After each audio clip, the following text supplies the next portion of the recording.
श्री रणदीप सिंह सुरजेवाला। श्री रणदीप सिंह सुरजेवाला। शुक्रिया चेयरमैन साहब। सर, संविधान के 75 वर्षों की बात करें तो उसके लिए सबसे पहले जानना यह जरूरी है कि संविधान है क्या। क्या संविधान एक किताब का नाम है? क्या संविधान पूजा जाने वाला एक ग्रंथ है? संविधान का या क्या संविधान हाथी पर रखकर संविधान का जो अपन संधि विच्छेद करें तो संविधान होता है जी, सबके लिए एक संविधान। बिल्कुल जी, आपने सही बात बोलिए। पर क्या संविधान हाथी पर रखकर झांकी निकालने वाला एक शास्त्र है? सच्चाई ये है कि कोई कुंठित या दुर्भावनाग्रस्त व्यक्ति ही संविधान को ग्रंथ या शास्त्र बनाकर हाथी की सवारी निकालकर जनता को भ्रमित करने की कोशिश कर सकता है। तो चेयरमैन सर, संविधान है क्या? जैसा बाबा साहब अंबेडकर ने संविधान के बारे कहा था, संविधान तो समानता है, जैसा आपने भी कहा, यानी सबके लिए बराबरी का अधिकार है। संविधान तो आजादी है, यानी बोलने, सोचने, देखने, पहनने, खाने पीने, धर्म मानने, विरोध करने, असहमत होने, विचार व्यक्त करने की आजादी। संविधान तो न्याय है, यानी छोटे बड़े, ऊंचे नीचे, अमीर और गरीब के भेदभाव से ऊपर उठकर सबके लिए बराबरी का दर्जा। संविधान तो भाईचारा है, जैसे मेरे एक और साथी ने कहा, यानी धर्म और जाति की नफरतों और विभाजनों से ऊपर उठकर प्रेम, सद्भाव, सदाचार और संविधान का नाम संविधान है।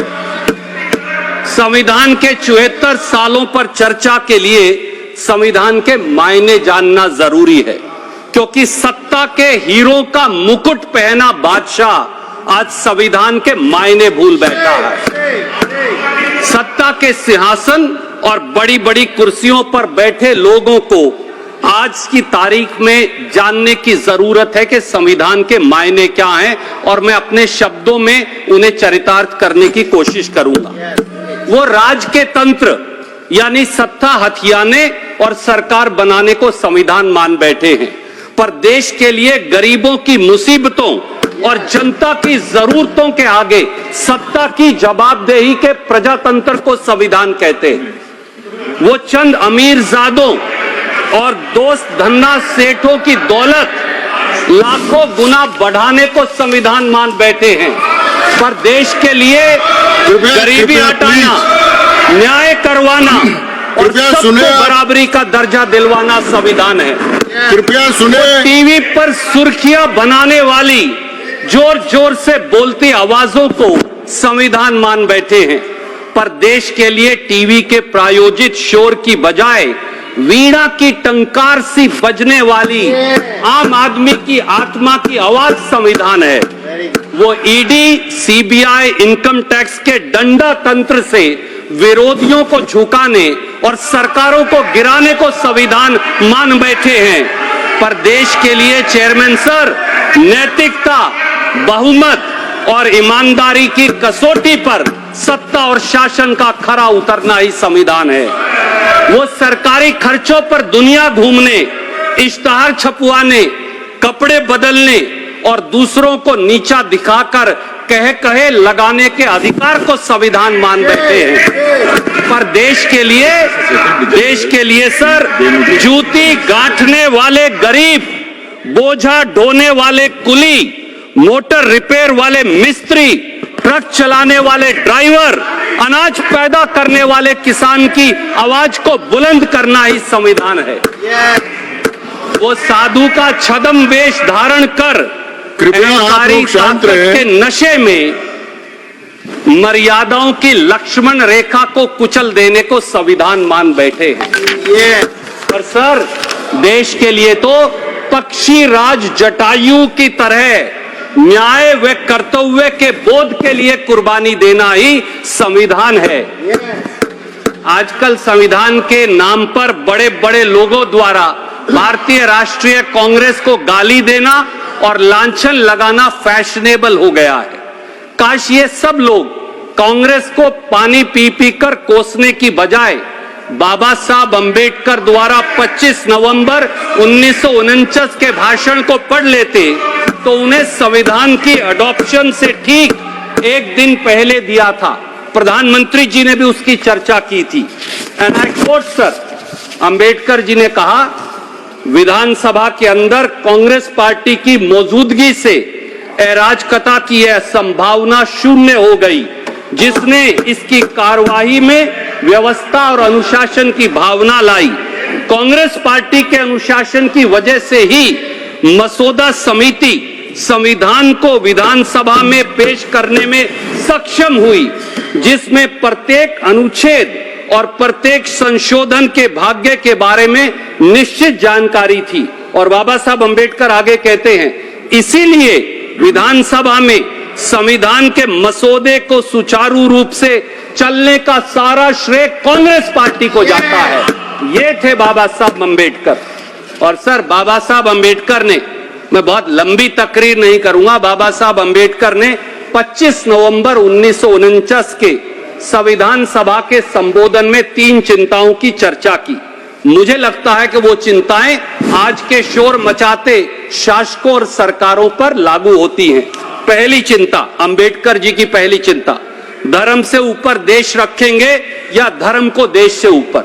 And I quote sir, Ambedkar ji ने कहा कि कोट, यह चिंता इस तथ्य के एहसास से और भी बढ़ जाती है कि जाति और धर्म के रूप में हमारे पुराने शत्रुओं के अलावा हमारे पास कई राजनीतिक दल होंगे जिनके राजनीतिक धर्म अलग अलग और विरोधी होंगे। क्या भारतीय देश को अपने धर्म से ऊपर रखेंगे या धर्म को देश से ऊपर रखेंगे? लेकिन इतना तो तय है कि अगर दल धर्म को देश से ऊपर रखेंगे तो हमारी स्वतंत्रता दूसरी बार खतरे में पड़ जाएगी और शायद हमेशा के लिए हो जाएगी। अनकोट। सुरजेवाला जी, एक मिनट कृपया प्लीज। सर पॉज कर दीजिए, मेरा समय आपका समय है वो, लेकिन अपने पुराने भवन में जी स्पीकर साहब के और उनके दोनों के आसन के पीछे लिखा हुआ है धर्म चक्र प्रवर्तनाएं। सर मैं तो, वो आपके समय पर लिखा गया जी सर, मैं तो बाबा साहब की स्पीच लेकर आया हूं, आप कहें मैं फ्लोर पे रख देता हूं, ऑथेंटिकेट कर रहा हूं। स्पीच चालू रखे जी। सर, आज देश में क्या हो रहा है? क्या आज संविधान और देश को दरकिनार कर केवल सत्ता के लिए सांप्रदायिक झगड़ों और नफरत की आग में नहीं झोंक दिया जा रहा?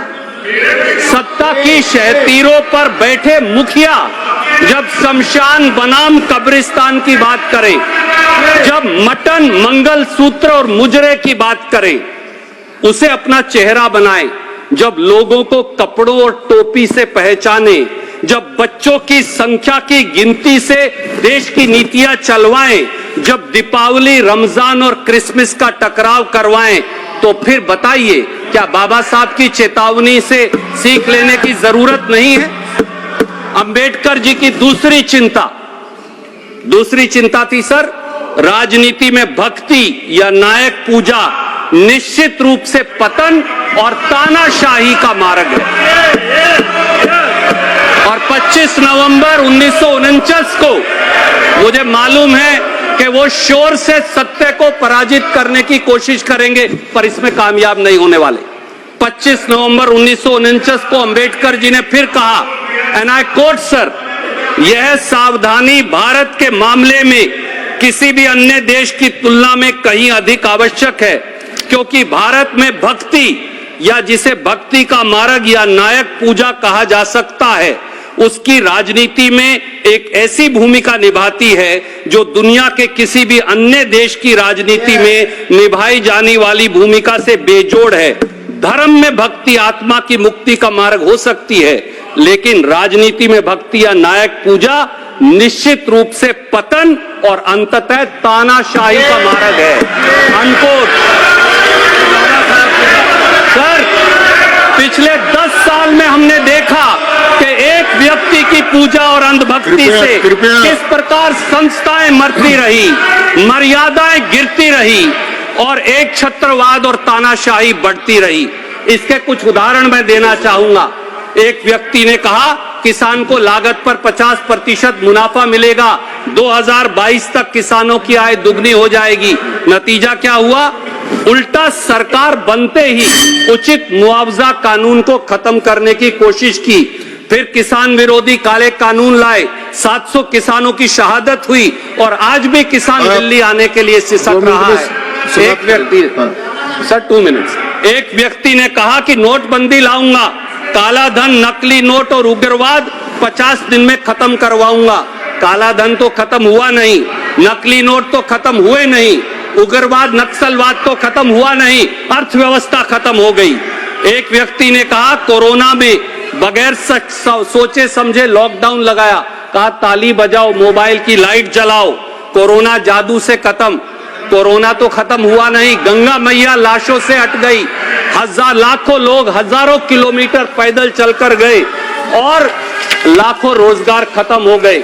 एक व्यक्ति ने कहा, सर मैं बस खत्म कर रहा हूं, एक व्यक्ति ने कहा कि रात को 12 बजे संसद में घंटी बजाओ, जीएसटी लाओ, अर्थव्यवस्था आगे लेकर जाओ। जीएसटी आम व्यवसाय के लिए गब्बर सिंह टैक्स बन गई, सरकारी वसूली। मेरा नाम है घनश्याम। जीएसटी सर एक तीसरी चिंता की मैं 1 सेकंड में चर्चा करूंगा। अंबेडकर जी की तीसरी चिंता थी आर्थिक और सामाजिक असमानता, राजनीतिक लोकतंत्र के लिए खतरा। सर 1 मिनट, 25 नवंबर को अंबेडकर जी ने कहा हमें इस तथ्य को स्वीकार करके, कोट सर, हमें इस तथ्य को स्वीकार करके शुरुआत करनी चाहिए कि भारतीय समाज में 2 चीजों का पूर्ण अभाव है। इसमें से एक है समानता। सामाजिक धरातल पर भारत में एक ऐसा समाज है जो क्रमिक असमानता के सिद्धांत पर आधारित है। आर्थिक धरातल पर हमारे पास ऐसा समाज है जिसमें कुछ लोगों के पास अपार संपत्ति है जबकि कई लोग गरीबी में रहते हैं। हम कब तक इसे नकारते रहेंगे? ये राजनीतिक लोकतंत्र को खतरे में डाल देगा। अनकोट। सर बस मैं मेरी बात समाप्त कर रहा हूं। आज 140 करोड़ के देश में मैं आपके संज्ञान में लाता हूं, 1% लोगों के पास देश की 40% संपत्ति है। हम एक बार फिर अंग्रेजों की आर्थिक असमानता में पहुंच गए हैं। किसान तो 27 रुपया प्रतिदिन कमाता है, इनके उद्योगपति मित्र 1600 करोड़ प्रतिदिन कमाते हैं और हजारों करोड़ का घोटाला करते हैं। संविधान को सशक्त बनाना है तो संविधान को सशक्त बनाने के लिए बाबा साहब की इन तीनों चिंताओं पर जरूर गौर करनी पड़ेगी, तभी संविधान सशक्त हो पाएगा। क्योंकि लोग भी कह रहे हैं कि मुजीबुल्लाह खान, संविधान हमारा नहीं चलेगा। ये संविधान। धन्यवाद श्री